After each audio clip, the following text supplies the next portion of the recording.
Good morning. Are you Luther Sharp? Yes, ma'am. And Mr. Sharp was previously in court in cause number 25 DCCR 0916. Entered a plea of guilty to aggravated assault with a deadly weapon.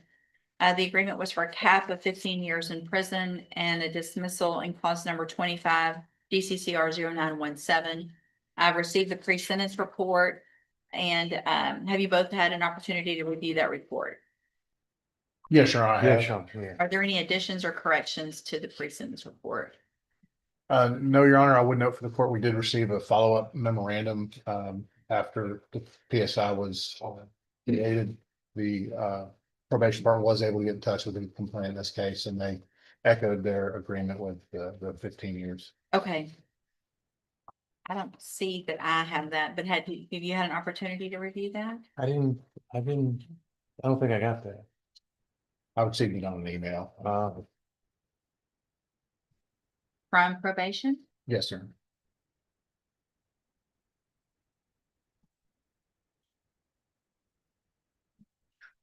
Luther Sharp. But it's stating that the family. This is one of those cases where you already know the outcome is serious, but the reason behind it makes it almost unbelievable. An argument over a bicycle tire turns into aggravated assault with a deadly weapon. And before the judge even speaks on punishment, we learn something important. The victim and the family want the full 15 years. That tells you how much damage was done, physically and emotionally. The family. That the is- victim of the victim shooting, is- urged the full 15 years, Your Honor. They have an Okay. agreement with the deal. All right. I also have received numerous letters that Mr. Vasquez has provided on behalf of Mr. Sharp, Mr. Nichols. Were you given a copy of those? I was, Your Honor. And then, in addition, there are jail incident reports. We've talked about those in the past, and I have any updated ones. Have y'all had an opportunity to review that as well? I have, Your Honor. Yeah, sure. Okay, then, Mr. Vasquez, you may proceed. Judge, it's just a typo on the first page under defendant's version. First sentence, first line. Then it says I got 2 bikes I got out of Louisiana. I'm sure the court could get that out of the context, but Okay, they weren't trikes, they were bikes. I mean, there's such a thing. I think Trikes. they were trikes. Excuse me. I don't know what trikes are. 3-wheel bike. Well, then I withdraw my Thank you. typo correction. I beg your pardon. I should have known Justin doesn't make any mistakes.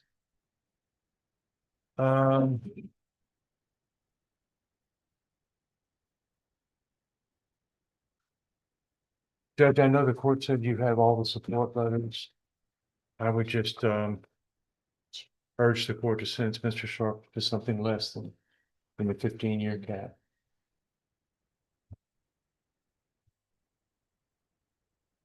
Do you have a copy of this? Can you print him one? Give me just a second. I'm reviewing that updated, the memo. I want to make sure I've read that since it has the, interested party victims statement. I'll give you a copy too, Mr. Vasquez. Thank you.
All right, anything else, Mr. Vasquez? There you are. Mr. Nichols? Your Honor, with his criminal history, urged the court to exercise the full 15 years under the agreement.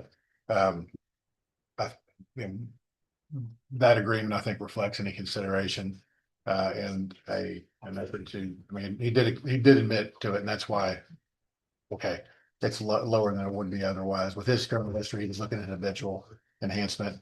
He had not been off of parole, I think, for too very long. Only the last few years. He was last sentence expired in 2018. And by his own admission, he was doing cocaine, caused a disturbance at the house, but he was kicked out. So he shot the home, the resident of the home. I'm asking for the full 15 years. Thank When the you. prosecutor starts listing his history, it changes everything. This isn't someone who made one terrible mistake. This is someone who has been in and out of prison for decades. A prior 30-year sentence. A 20-year sentence. Parole. Cocaine use. And then this, showing up with a gun over a personal dispute. The court isn't just sentencing this incident. They're sentencing a pattern. Thank you, Mr. Nichols. Mr. Sharp, you're lucky you're not here on a murder over a bicycle tire. Yes, ma'am. I mean, you went over there with a gun, so it makes me feel like there was some amount of, I don't know if I want to use the word premeditation, but obviously some sense that you were going to cause issues or use that gun to show up just over somebody who was fixing a mic or a bicycle tire. Your last sentence was for 20 years. You received a 30-year sentence back in the 90s. I mean, you've been in and out of prison since probably you were a young man. And the nature of this offense and what now this man has to live with based on the injuries that you caused. I mean, he was, when I say it's lucky it's not murder, it's not like you shot at him. You hit him twice. So to me, your intention was not just to stop him, but to unfortunately, I mean, this is just not the way to deal with an argument over a bicycle tire. Is not to shoot somebody. He tried to throw me out of his house. Well, it's his house. He has a right to throw you out of his house. If you go to somebody's house and you start causing issues, it doesn't matter what it is. It doesn't matter if he had your bicycle tire and he wouldn't give it back to you. If that's the case, you leave and you call the police, but you don't go to somebody's house, cause problems, they try to kick you out of their house, and then you shoot them. Yes, ma'am. Do you see how crazy that sounds when I say it out loud? Yes, ma'am. And And then this- the judge says something that cuts through everything. You're lucky you're not here on a murder over a bicycle tire. That line hits hard. Because she's right. He didn't fire once. He shot the man twice. That detail changes intent. It's not panic. It's escalation. And when she repeats his excuse out loud, that he shot someone because they tried to throw him out of their own house, you can hear how irrational it sounds. Sometimes judges don't need to yell. They just need to say the facts plainly. If there's any intense reaction or visible emotion here, this is where you zoom in. This is the reality check moment. At this time, I'm going to find that you entered your plea of guilty freely and voluntarily, find sufficient evidence to find you guilty, and find you guilty of aggravated assault with a deadly weapon. Sentence you to a term of 15 years in the Institutional Division of the Texas Department of Corrections. There will be an affirmative finding of a deadly weapon. You will receive credit on that sentence for any time that you've been in custody that the law gives you the right to receive. I'm handing you the trial court certification that shows this was an agreement that I followed, and so you waived your right to appeal. I've also handed you a written admonishment regarding your ineligibility to possess a firearm or ammunition. And I'm not real sure why a felon in possession of a firearm case wasn't filed against you also, because obviously you are a convicted felon and shouldn't have had a firearm in the first place. But I'm required to read this to you. But so because of the judgment, you're ineligible to possess a firearm or ammunition. Possession of a firearm or ammunition could lead to charges against you. If you have questions about the laws that make you ineligible to possess a firearm or ammunition, or about how long that lasts, you can talk with Mr. Vasquez. Good luck to you, sir. You can go back with the bailiff, and it looks 15 years. The maximum allowed under the agreement. And what stands out to me is the judge pointing out something else. He wasn't even supposed to have a gun. As a convicted felon, that firearm alone could have been another charge. This case is a reminder of how quickly ego and impulse can destroy what little freedom someone has left. An argument over property. A decision to bring a weapon. 2 shots fired. And now, another decade and a half behind bars. Not because of a complicated conspiracy. Not because of self-defense. But because someone couldn't walk away.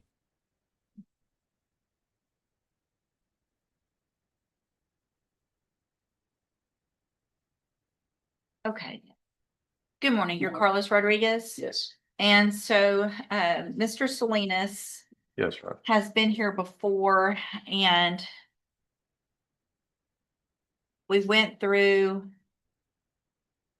some motions, and I granted, I guess, an order for the investigator for Mr. Salinas and the investigator for the Assistant District Attorney's Office to get together at an appropriate time for that investigator to walk through, take pictures if necessary, not touch anything in that home. And is Yes. that why we're here today? Yes, Your Honor. It has not been done as of today. I've sent multiple follow-up emails to Kobe. I understand that new district attorney. Yes, Ms. French is new on this, so I'm Yes. sure she's gotten up to speed. Good morning and welcome. Good morning, Judge. Thank you. Yes, Your Honor, but I mean, I've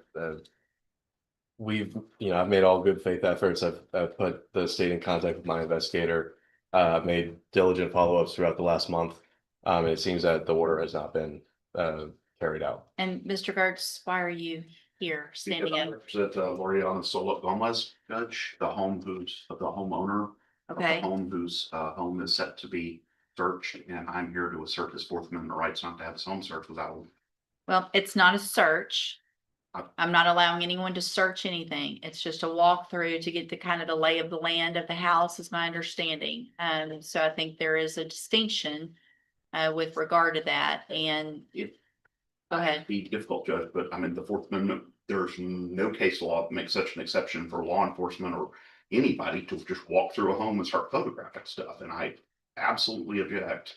This person has a Fourth Amendment right to be free from searches, and entering the home is a threshold search issue. And this court has ruled on that in lots of occasions. There's not some imminent threat. There's not some safety sweep. This is a fishing expedition for evidence in a case. And we're asking the government and another parties or a party to a case that my client's not a party to's lawyer's team to be able to enter his home without his permission. And your order specifically says he's got a right to assert his Fourth Amendment rights. I'm here asserting his Fourth Amendment rights. Your Honor, if I may, the Fourth Amendment protects against unreasonable searches. Given the fact that there might be potential Brady evidence, again, my client is facing potentially up to 40 years in prison. So I think, while of course Mr. Laureano does have Fourth Amendment right, I'm not arguing that he doesn't. That's clearly balanced here. And I'm not the state of Texas, so I wouldn't be able to press charges or on anything that is found there. Request a yes. search warrant. Yes. Your Honor, may the state be heard on this matter? First, let me say that I've just, while we've been here, placed my hands on this file. This order came to my attention yesterday when an email was forwarded to me. And so I backtracked a bit to find out how this all occurred. And my initial concern is that the way the order is written, it does seem tantamount to a search warrant. And our CCP 106 says that no person shall be deprived of their right to remain free from seizure of their persons in their houses, their papers and possessions, from unreasonable seizures or searches. Not only was the state not given notice of the motion that was provided to the court in order to have an opportunity to have notice of what was being required or an opportunity to respond in writing, Well, I think they were. I mean, we were here on this motion previously. Yeah, It went, Kobe argued. that Yeah, there very was an much argument. the same arguments that they're both making, both attorneys are making, so were made so back here- then. here's, let's, everybody stop. Yes, sir. Here's what we're gonna do. I'm going to hold the enforcement of the order at this time. I'm going to do some of my own research based on the objections that have now been lodged by the assistant district attorney as well as Mr. Gertz on behalf of the homeowner. What I would like is for everyone to do a short brief on the matter and get that to me within a week or so, and then I will make some type of ruling and we can come back and at that point, Mr. Gertz. Judge, may I make a proposal as sort of an offer and compromise? If the defense would like, I could have my investigator, who's a former Texas Ranger, go and photograph each room in the home. And at the defense expense, it probably costs $300 total or something, but photograph each room in the home. And come back and give an affidavit saying these are true and accurate photographs, and we could do it as a business records affidavit, so it'd be admissible at trial.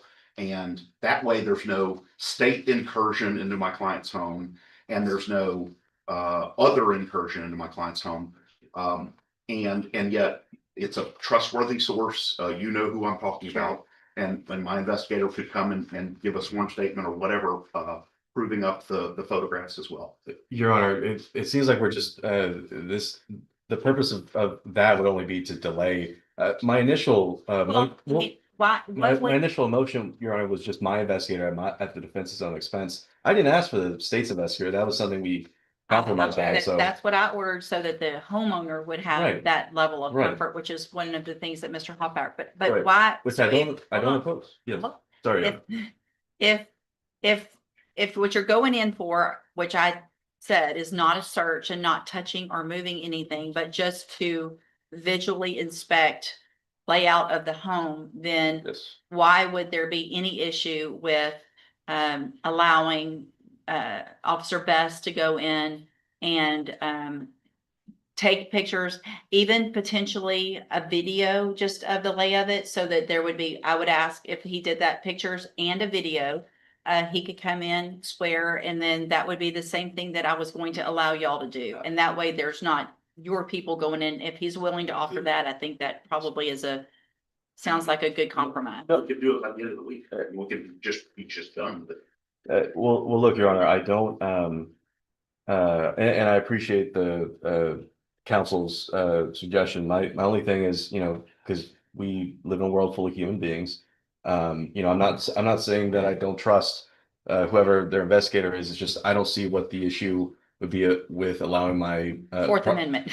Sure, Your Honor, sure. So if we're gonna avoid a Fourth Amendment issue and me getting mandamus or whatever could potentially happen if I force this issue and there's an easy way around it where I'm potentially not going to get in legal trouble, then I like that idea. Okay. And so And I I'm would, not trying to get you in legal trouble, Judge. Just trying so to- what I'm going to do at this time is I'm going to modify the order that I previously entered, and I'm going to take Mr. Gertz up on his, if you're willing, obviously, if you were going to pay your investigator to pay, I'll let y'all get together with the investigator who is a very trustworthy person. He was a former ranger. He comes in and does stuff all the time for different attorneys on both sides of the table here in Jefferson County.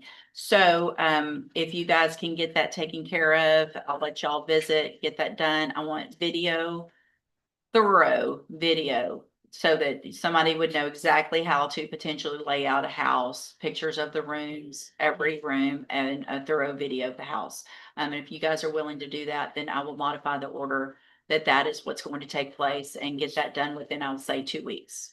Okay. Your Honor, I would concede to allowing, that ranger, but I would ask for a specific deadline within a week, just given that it's been. Well, I just said 2 weeks, so we're gonna get it done within 2 weeks. It's already Tuesday. Can we have it the 24th, just so I have there's like a concrete date? Your Honor. I'll give you a date. Thank you.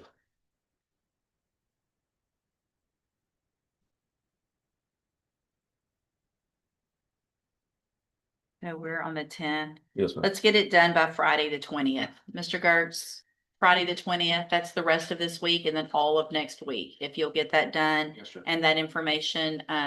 And what I would ask is if you would make that available to both Mr. Salinas as well as the Assistant District Attorney. Yes, That sir. way they both have any information so that if he's talking about something, she also has a copy of it. That would be great. All right. I'll make some notes. So what I'm going to do, well, yeah, I'm gonna make some notes. Do you have my signed copy? Give me that one. Yeah, that would be better. So what I'm going to do is make some modifications on that order, date it today, with what that order is that I just did, and I think that avoids all of those issues. Your Honor, if I may. Yes, ma'am. I think it might be prudent to also order that there be no alterations to the home of Mr. Gart's client prior to As of right now. this being effective. Sure. So I would ask Mr. I'll make that a part of the order. And here's the thing, I don't think I can really order them to do anything. They're not a party to this suit. And so I would ask that you please have your client cooperate Yes. with not making any changes of substantive. Obviously, they're gonna live in the house, but no major changes before that's taken care of. If they would go along with that, that would be great, but I don't know that I really could order them to do so, but I will make these modifications and then we'll reset it. Probably what I'll do is about a 45-day reset instead of a 30. That gives you the time to get that information back and then to kind of all get on the same page and we'll see where we are at that point. Thank you, Your Honor. Okay, thank you. Thank you, Mr. Arch. Thank you, Mr. Salinas. Thank you.